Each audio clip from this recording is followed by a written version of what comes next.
All right. Hello, everybody. I am the Predator here with Fluffy Dex. Hello. He's recording me right now on my phone, and right now I'm going to do a deck review on Endymion Pendulum Magician Mythical Beast deck. Yeah, it's really good. It stopped. Well, it didn't. It was able to stop my heroes, which that's hard to do. Yes. So. And with Heroes being actually meta now and Master Rule 5 coming around April, I think it's best time to actually do a deck review of at least my version of Endymion. Yeah. So let's get to it. And pretty much when the freaking new rule comes out, the only difference between now and then is that the pendulums factor and the link factor of the deck is going to stay the same, but he can spam the rest of his extra deck stuff. Mm-hmm. Now, I usually run 2 of him. Well, let me actually get the second one out. I only run 2 of him. I used to run 3 of him. And do it this way. Oh, okay. Yeah, it'd be easier for them to see it. Yeah, I usually run 3 Magisters.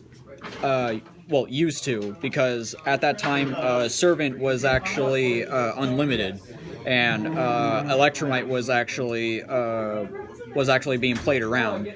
And I usually run 3 of these just to get a combo off. I'll get to that in a little bit, but for right now, I only run 2 of these guys.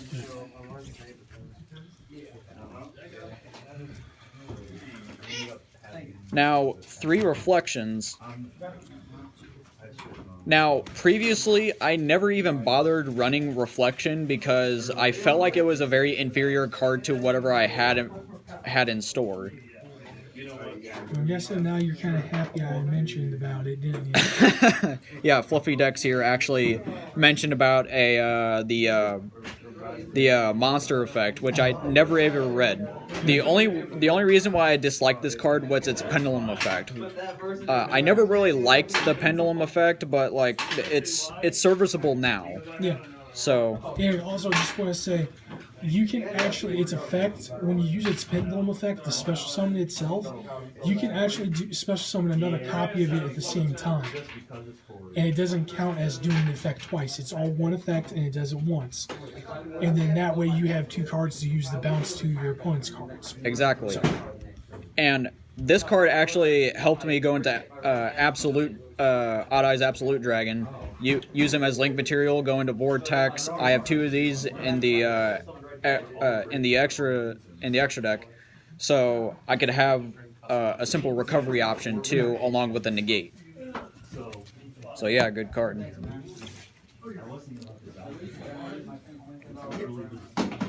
And now for the lady to make a stage, if I could actually find her, Servant of Endymion. Now, before the ban list, you wanted to run 3 of her. She special summons from the deck along with placing spell counters with her pendulum effect. Her monster effect isn't really that great. Her pendulum effect is where most of her power is, and I think that's the reason why it's limited. Yeah. Is because it's special summoned from the deck and it made some crazy boards along with Electromite. Really hampered the deck a little bit, but I don't think it's that big of an issue.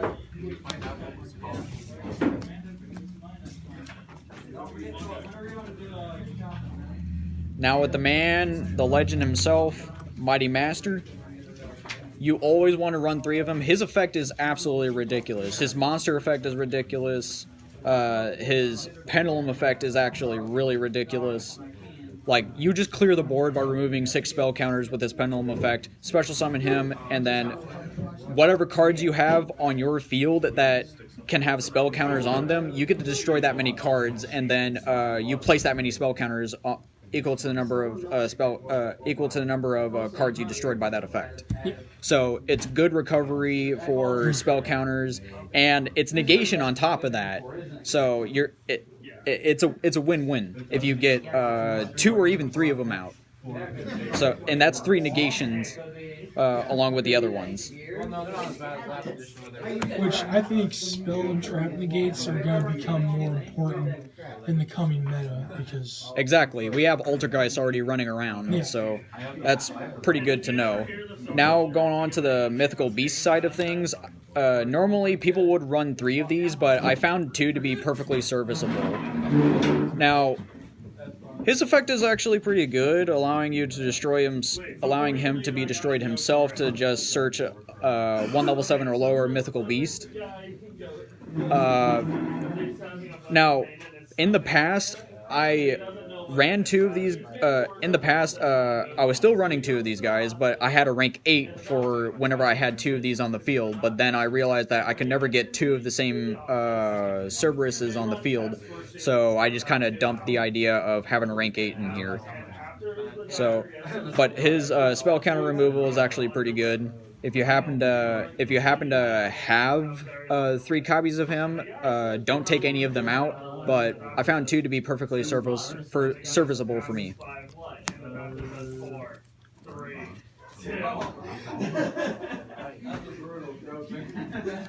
Now, same with Jackal King.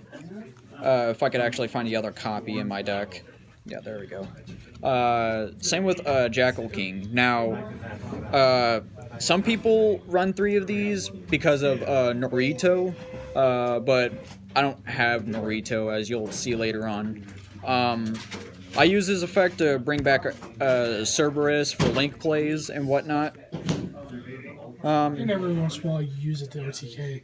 You use it for an OTK, and some variants of Endymions actually run Power of the Guardians, which is actually a really good spell card. Equip it to Jackal King or Cerberus, boosts his attack up, along with protection from card destruction. So it's actually a pretty good one. And on top of that, he's a monster effect negation by just removing 2 spell counters from your field. And that's not a hard once per turn. And it's not a hard once per turn. So you could have 2 of these guys on the field, and you could just disrupt the opponent from there.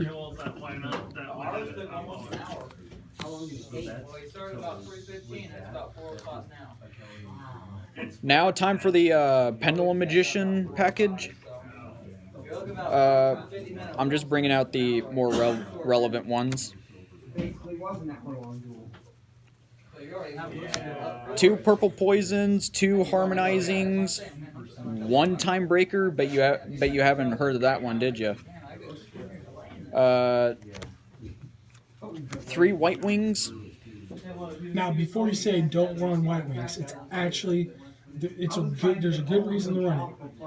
It makes for easier synchro plays and rank 4 plays. Just because harmonizing, it has to be a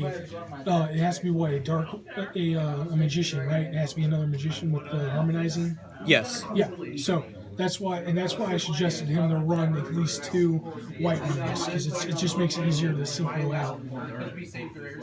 And I have 2 purple poison magicians, more specifically for harmonizing. If I actually want to go into synchro plays, or even for a rank 4, which the rank 4 I'll get into is actually pretty good. Timebreaker, I ran it for its pendulum effect, which is actually really good protection. For each turn, the first time a pendulum monster or monsters you control would be destroyed by an opponent's card effect, it is not destroyed. So this is like a once per turn protection. And his is actually pretty good. He's also really good to go into level 7s or even going into link plays. His effect pretty much boosts up the attack. It's pretty good. And White Wing, he already explained it to you. Harmonizing, he already explained it to you. So I think these are actually really important to me.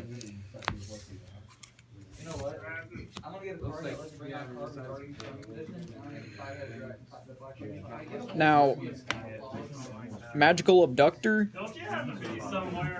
Never ran her in this deck at all before. It's mostly due to the fact that she's just a pseudo turbo card. Yeah. But unlike one other spell card I'll get into later, you can remove 3 spell counters just from herself to add a Pendulum monster from your deck to your hand. It doesn't even have to be a Pendulum monster that you can place a spell counter on. It just adds one. Just any you need. Yes. Yeah, another thing also, for his level 3s, he doesn't actually need like scale 1s or 2s to actually get them out, because the reason is because they can get out other ways, and that's why he has 2 of them instead of just like, because I've seen some just play 1. But 2 to 3 is actually better because, like I said, most of the time when you're going to play a low level monster, it's normally a level 4, and that's when you're pendulum summoning it. Because now you can afford to normal summon a level 3 monster. It's not ideal, but now that Electromite's gone, it's not a big deal. Exactly.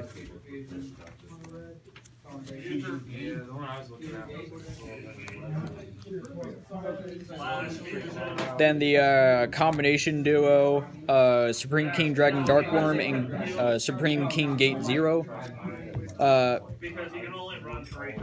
Self-explanatory for those that actually know Pendulum Magicians. This guy, normal or special summon, searches out this. You activate this because it's a pendulum scale 0, and if you have a pendulum scale of 0 to 8, you basically special summon anything. Yeah, pretty much. From 1 to 7. Yeah, from 1 to 7. The only thing he can't pendulum summon is Cerberus. Exactly. Yeah. Pretty good combination.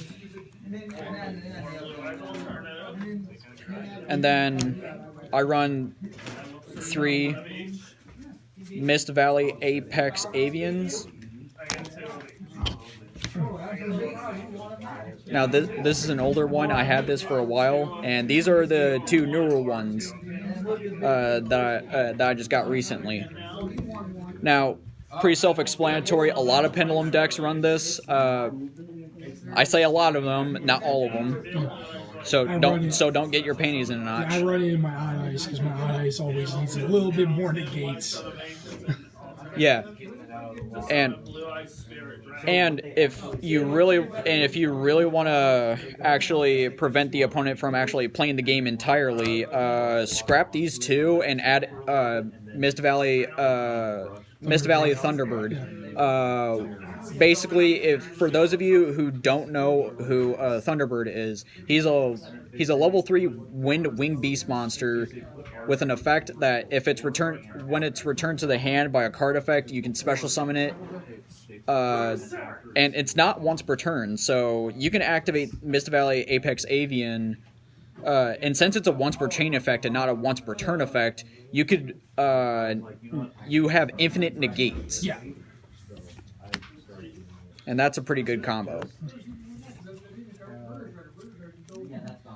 Yeah, me and him kind of thought of that idea together a little bit.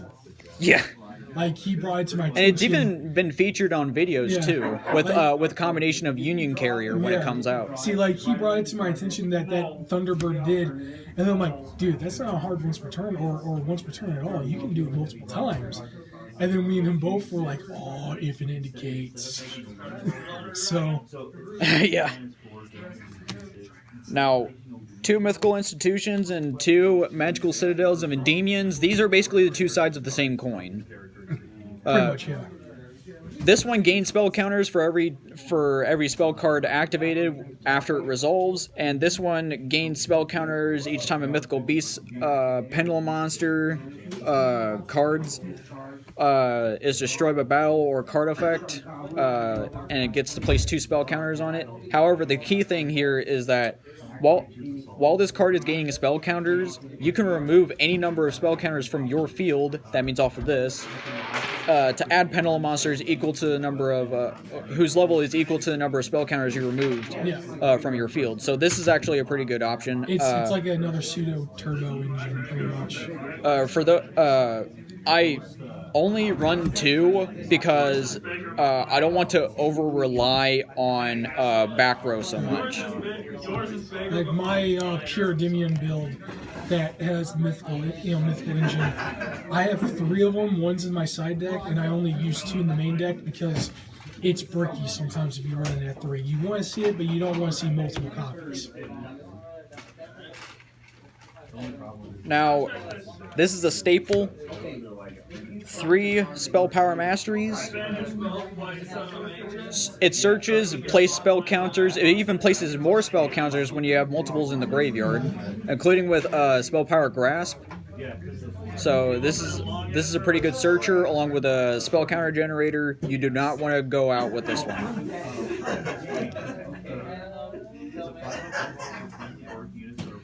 I run only 2 copies of Pot of Desires. Normally I ran 3 because way I describe Pot of Desires, it rips through your deck faster than a Chinese poo-poo platter is what I like to say.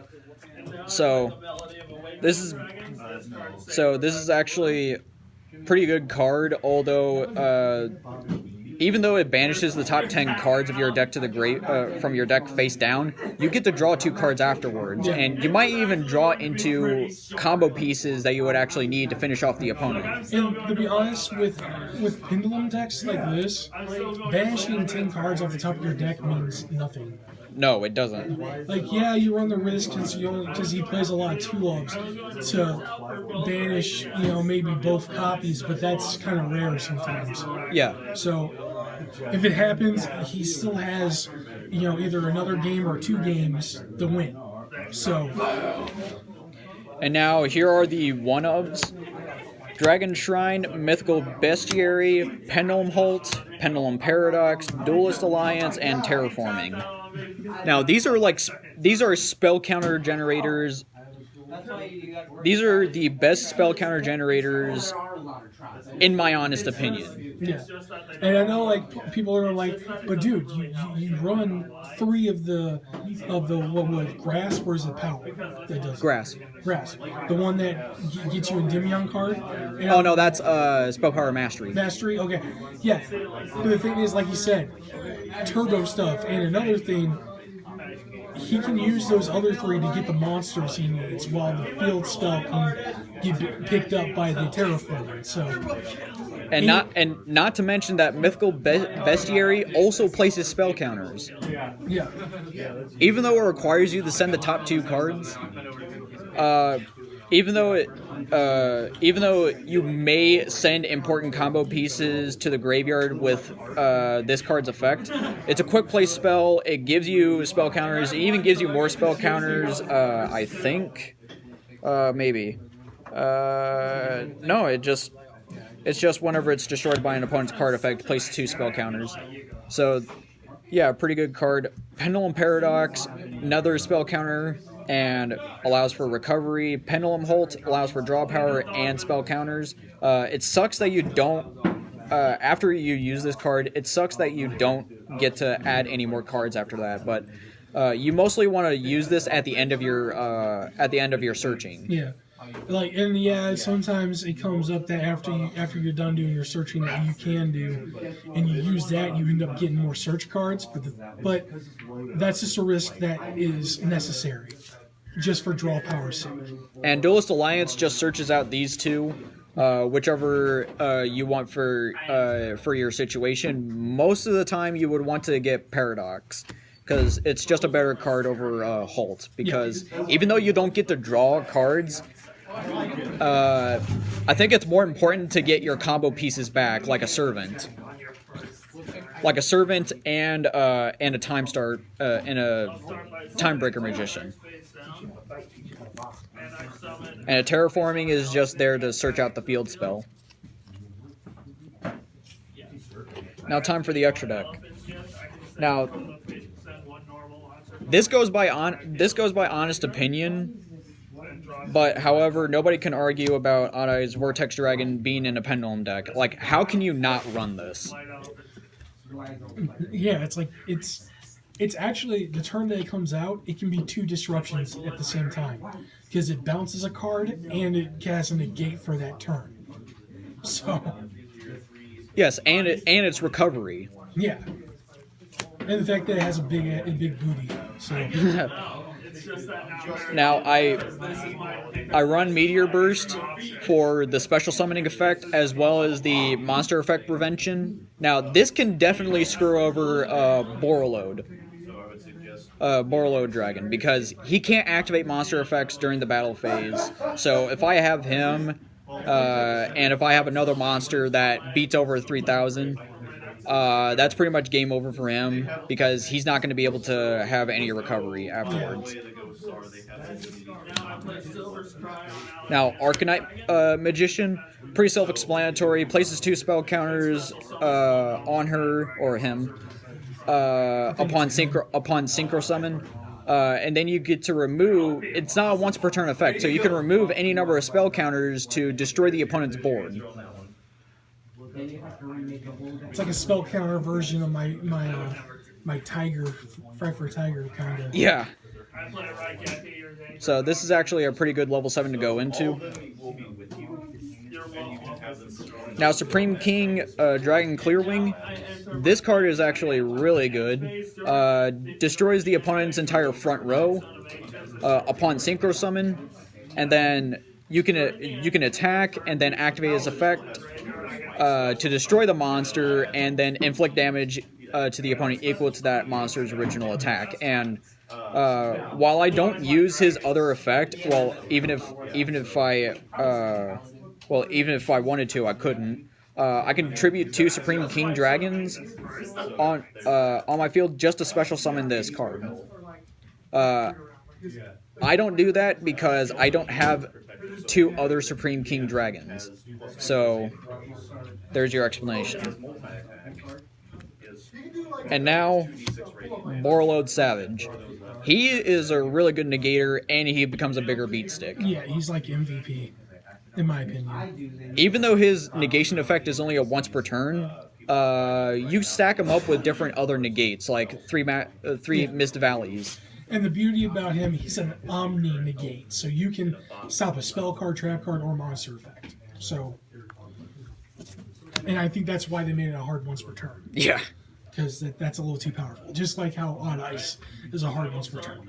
And now the rank 4 to go into would be Time Star Magician. Now, you might be thinking, why am I running this in a deck that's focused on bringing out negates on board? Well, he does essentially the same thing as any other search card does. You detach a material, add 1 Dark Spellcaster monster from your deck to your hand. This is any dark spellcaster, so you can add an Endymion to your hand, the Mighty Master. Yeah. Or even a Harmonizing if you really want to go into more plays. So in other words, he's another search card. He's another search card in the extra On deck. legs. Yes, on legs, and he's a fat 2400 beat stick. Yeah, so... And then Odd Eyes Absolute brings out the Odd Eyes Vortex, so he's pretty self-explanatory.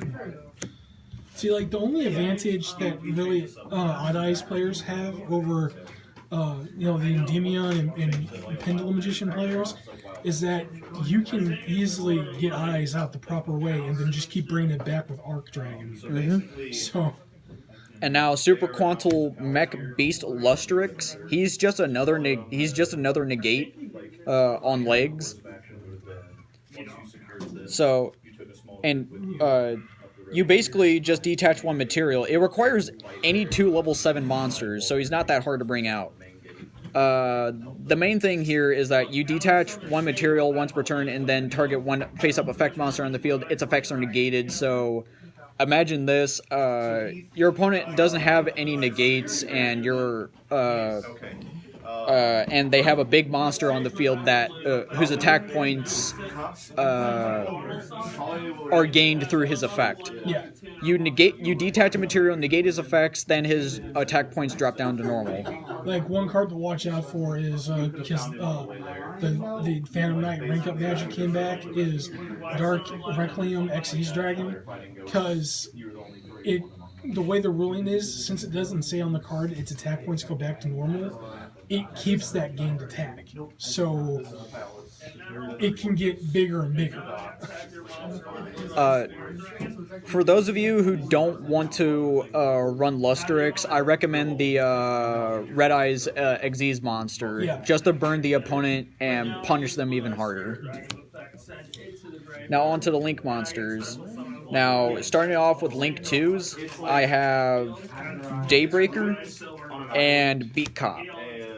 Now, Beat Cop, since Electromite is banned, kind of have to run a generic. I was thinking about running Lambda, but she's actually pretty cheap. Yeah. This is not a budget build or anything, but she was just the cheapest option. Well, see, I think the one thing that kind of makes it not budget is the Savage Dragon, I think. Because I don't really see anything else that would be outrageously expensive. And then Daybreaker gains a spell counter upon summon, so that's just another spell counter on board. And he gains 300 attack, so that's a fat 1900 on board. Yeah. Which for Link 2s, that's actually pretty strong. Now, I usually bring out these two, and then I use these two to go into a Saryuja. It's the same group. Which Saryuja is like, I think it's like one of the best level rank or Link 4s now. Now onto the Link 3s, I run Nightmare Unicorn and Zephyr Metaltron. Zephyr Metaltron is a really good recovery option. And the fact that it has 3 arrows pointing down. And the fact that he has 3 arrows pointing down. Nightmare Unicorn is just another piece of removal. And you could actually get him in the Megatins. The 2019 Megatins, the Gold Sarcophagus Tins. Which is only about like 17 to 20 bucks. Yeah, and stores like Walmart and Target have an abundance of them. So, hell, they still have freaking tins from a couple of years ago. So. And now for the Link 4s, I run a Borreload Dragon. A pretty big beat stick allows me to take a monster during the battle phase and use it against them. If it's a negator, if it's just a generic negator like a Mist Valley, that even helps me more because, say like this, I activate Mist Valley's effect if I attacked into it, and he doesn't negate it. I can negate his effects by just returning it to my hand, and so it doesn't get destroyed. Yeah. That and neither player can target him with monster effects, which is already a big bonus. And his attack reduction is actually pretty sick. And nothing can activate in response to that effect either. No, nothing can. Yeah. Saryuja, I already explained his importance earlier. In the Blue Eyes video. But I run him in any deck that can spam the board. And other decks that cannot spam the board, I do not even bother running him. Yeah. He's basically a dead man's card. Pretty much. And now, while I don't have the English version of her, I have the Japanese version, mostly because it's cheap. Appaloosa, Bow of the Goddess. And there's probably plenty of shops that will be okay with proxies. Like our shop here doesn't actually do Yu-Gi-Oh events, but it's just a bunch of us friends just hanging out and just having fun. So we don't really care about proxies. Now, like in my Endymion deck, I have 3 Cerberuses that are Japanese. So. And her effect is actually pretty good. Upon Link Summon, it gains 800 attack for each Link material used. So if you used 4 monsters, and I believe it's accept tokens. No, it is accept tokens. So, and if you use 4 monsters, that's 8 times 4. That's 8 times 4. And on top of it, she has 4 negates on top of it. 4 monster negates only. And that's what, like 3,200 attack points? 3,200, I believe. So that makes her a little bit bigger than normal boss monsters, which are like the boss monster attack point minimum is like 3,000. So And since most of the time you're going to be going up against decks that are very monster heavy, like Salamangreats, yeah, you would heroes. want, or heroes, you would want to negate all of their effects. Yeah. So you could prevent the opponent from doing anything Yeah, else. I think the only card that I don't know if her effects would be able to do anything to in Heroes is Plasma. Because if Plasma's already on the field or when he comes in the field, he kind of, it's like a continuous mandatory effect. So it has to happen, so I don't know. We have to look at the rulings for that. But And now for the only other Pendulum monsters, Omorphage Wrath and Mythical Beast Garuda. Sometimes people run this in the main deck because it's a good disruptor. However, with the deck build that I have, you have enough disruptions. I already have enough disruptions, and I don't need to remove a spell counter just to bounce something to the hand. Yeah. But this is actually a really good option. Omorphage Wrath, if it's pendulum summoned or flipped face up, prevents either player from using the extra deck while it's face up on the field, except for Omorphage monsters. So that's normally a card that you want to use at the end of your combo. Yes, so you could prevent the opponent from actually doing anything else with their extra deck. Which This is basically a generic pendulum card that takes the form of Domain of the True Monarchs. Yeah, and like there's only like a couple of decks that I can think that can really do anything to it. Like Heroes, because Heroes don't actually have to go into the extra deck. Like it's better if you do, but really they just need to get Plasma on board or get a hero on board and use Honest Neos to buff it. And then Dinos. Dinos don't have to go in the extra deck. And now for the Cyber Dragon package, I run Mega Fleet and the regular Cyber Dragon. Back then, before Master Rule 5 was even announced, I ran these in the main and extra deck. It's self-explanatory. It's a kaiju for the extra deck that you get to keep. And plus if your opponent doesn't have a monster in the extra monster zone, he's pretty good link material. Self-explanatory. Now, while you may not run these, but I do. I run 2 Godarlas, the Mystery Dust Kaiju. I mean, Kaijus are amazing. Nobody can top that. 2700 beat stick, pretty easy to run over with Endymions. And even with the extra deck, it's pretty good. And it's also a level 8. Yeah, it's also a level 8, so they can't really use it for synchros or fusions unless they have a dedicated card to that. I run the 1 copy of Nibiru. Now, I only run 1 copy. I don't go up against a lot of combo decks. And as far as I can remember, I went up against 2 different Salamangreat players and some variants of Sky Strikers. So that's the reason why I'm only running 1. I may put more in once I get more. Especially if after I get my heroes finished, he's probably gonna want to use it because they summon out the butt. Yeah. So. And now Dark Ruler No More. I hate that card. I run this for the spell counters and effect negations. It sucks that I can't deal damage on that turn, but I can wipe his board and he won't be able to recover. And I can OTK him on the next turn. Well, it also depends on what deck you're going against.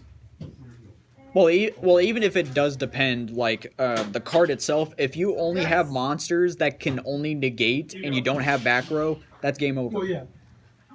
I'm just saying, like, if you don't beat them that turn, though, and it's like a hero player, the next turn they could probably recover pretty well.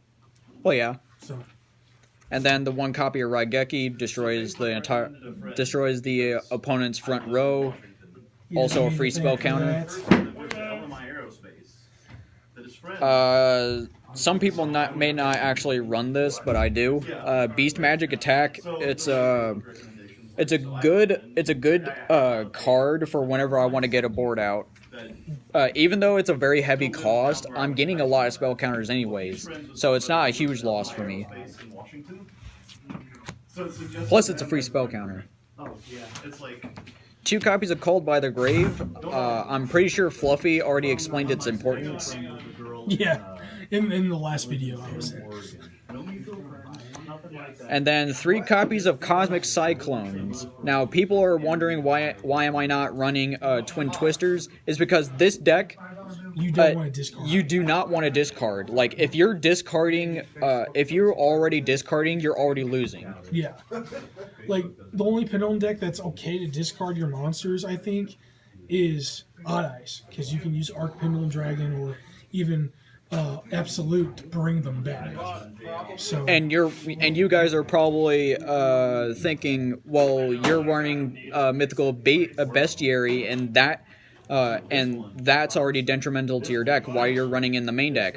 Well, it's because it places 2 spell counters along with a 3rd spell counter for any card that would have that kind of effect. That actually makes up for it.